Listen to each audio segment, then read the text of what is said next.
আচ্ছা, আপনি খেয়াল করবেন ইহুদিরা কালো পোশাক পরে থাকে, কিন্তু কেন তারা সবসময় কালো পোশাক পরে থাকে সেটা কি কখনো ভেবেছেন? আবার আরেকটি মজার বিষয় হচ্ছে, ইহুদি মেয়েদের বিয়ের আগের দিন তাদের মাথার চুল সব ফেলে তাদের বেল করে দেওয়া হয়। কিন্তু কেন এমনটা করা হয়? আবার ইসরায়েলের পতাকার মাঝে যে স্টার আছে, এর পেছনে আছে এক গোপন রহস্য। কি সেই রহস্য? আবার আপনি দেখবেন যে ইহুদিরা মুসলমানদের মতো পবিত্র হওয়ার জন্য অজু করে, কিন্তু সেই অজুটি করে একটি স্পেশাল পাত্র দিয়ে, যার হাতল থাকে দুইটি। কিন্তু কেন তারা সেই দুটি হাতলওয়ালা পাত্র ছাড়া অজু করতে পারে না?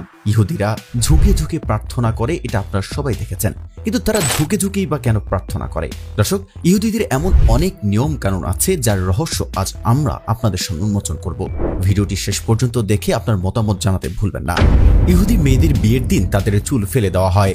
তারা মনে করে যে বিয়ের আগে চুল তো সবাই দেখেছে, তাই সব চুল ফেলে তারা নিজেদের পবিত্র করে ফেলে। তাদের বিধানে বিয়ের পর শুধুমাত্র চুল স্বামী দেখতে পায়। আরেকটি মজার বিষয় হলো, ইহুদিরা খুব দ্রুত হাঁটে, কারণ তারা মনে করে যে ইহুদি বাদে বাকি সবাই পাপী, পুরো পৃথিবীটাই পাপী। তাই পৃথিবীর সকল পাপী লোকদের কাছ থেকে দূরত্ব বজায় রাখতেই তারা যখন পৃথিবীর যে কোনো প্রান্তেই হাঁটুক না কেন, রাস্তায় তারা খুব দ্রুতই হাঁটে, যাতে পাপীদের কাছ থেকে তাদের দূরত্ব বেড়ে যায়।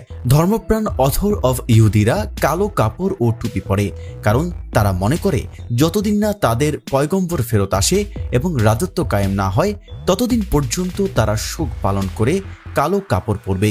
ইহুদি দখলদার সরকার এদের থেকে কোনো ট্যাক্স নেয় না। তাদের কাজ শুধু বাচ্চা পয়দা করা ও ধার্মিক ইহুদির সংখ্যা বৃদ্ধি করা। যত বেশি সন্তানাদি হবে তারা তত বেশি ভাতা পাবে। হুইলিং ওয়াল বা বিলাপের দেয়াল নামে একটি স্থান আছে ইসরায়েলে। সেখানে সারা পৃথিবী থেকে ইহুদিরা আসে প্রার্থনা করার জন্য। প্রার্থনার পূর্বে একটি বিশেষ মগ দিয়ে তারা অজু করে, যে মগে দুইটি হ্যান্ডেল থাকে। ওই দুই দিকে হাতলওয়ালা মগ দিয়ে দুই হাত 3 বার ধৌত করা হয় এবং এতেই তাদের অজু হয়ে যায়। সেই দেয়ালের সামনে সকল ইহুদিরা মাথা ঝুঁকিয়ে প্রার্থনা করে। এটাই হচ্ছে সেই হুইলিং ওয়াল বা বিলাপের দেয়াল। ইহুদিরা 2 বেলা তাদের প্রার্থনা করে। মুসলমানরা যেমন ছেলে মেয়ে আলাদা নামাজ পড়ে, তাদের ক্ষেত্রেও ঠিক একই নিয়ম। ছেলেরা একদিকে এবং মেয়েরা আরেক দিকে প্রার্থনা করে, যা একটি দেয়ালের সমন্বয়ে আলাদা করা।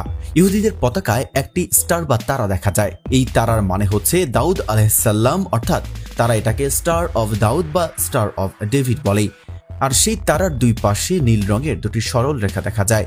এই দুটো দিয়ে নীল নদ এবং ফুরাত নদীর মাঝখানে তাদের দেশ গ্রেটার ইসরায়েলকে চিহ্নিত করে ইহুদিবাদীরা।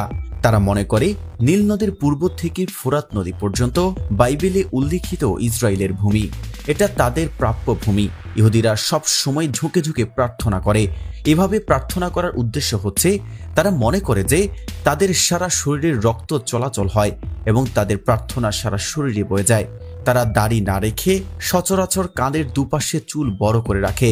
মুসলমানদের যেমন লম্বা দাড়ি থাকে, তেমনি তাদের 2 পাশে জুলফির চুল বড় থাকে। মেয়েদের 12 বছর এবং ছেলেদের 13 বছর হবার পর এই বিলাপের দেয়ালের সামনে এনে তাওরাত কিতাব ছুঁয়ে দীক্ষা দেওয়া হয়।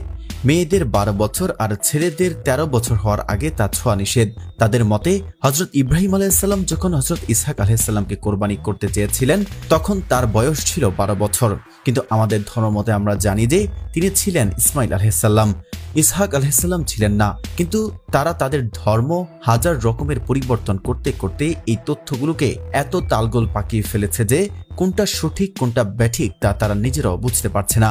তাদের ধর্মগুরুরা নিজেদের সুবিধা মতো পরিবর্তন করতে করতে এখন সঠিক কোনটা ব্যাঠিক কোনটা তা তারা নিজেরাও বুঝতে পারছে না। তাদের প্রধান ধর্মীয় গ্রন্থের নাম তাওরাত, কিন্তু এটাকে বলা হয় ওল্ড টেস্টামেন্ট, যেটি 24টি ভাগে বিভক্ত। তোহার বা ওল্ড টেস্টামেন্ট সচরাচর তারা ধরে না। এটা শুধু ধর্মগুরুদের ধরার অনুমতি আছে। তাদের প্রধান বাৎসরিক উৎসবের নাম ইয়াম কিপুর। তারা মনে করে বছরের 365 দিন তারা যা পাপ করবে, এই ইয়াম কিপুরের দিন তওবা করলে তাদের সকল পাপ ক্ষমা হয়ে যায়। এবং এই জন্য বছর জুড়ে ফিলিস্তিনিদের যতই নারকীয় হত্যাকাণ্ড চালানো হোক না কেন, ইয়াম কিপুরের দিন তারা এসে সৃষ্টিকর্তার কাছে সকল পাপের ক্ষমা চায় এবং পরবর্তী বছরের শুরু থেকে আবারও হত্যাযজ্ঞ চালায়।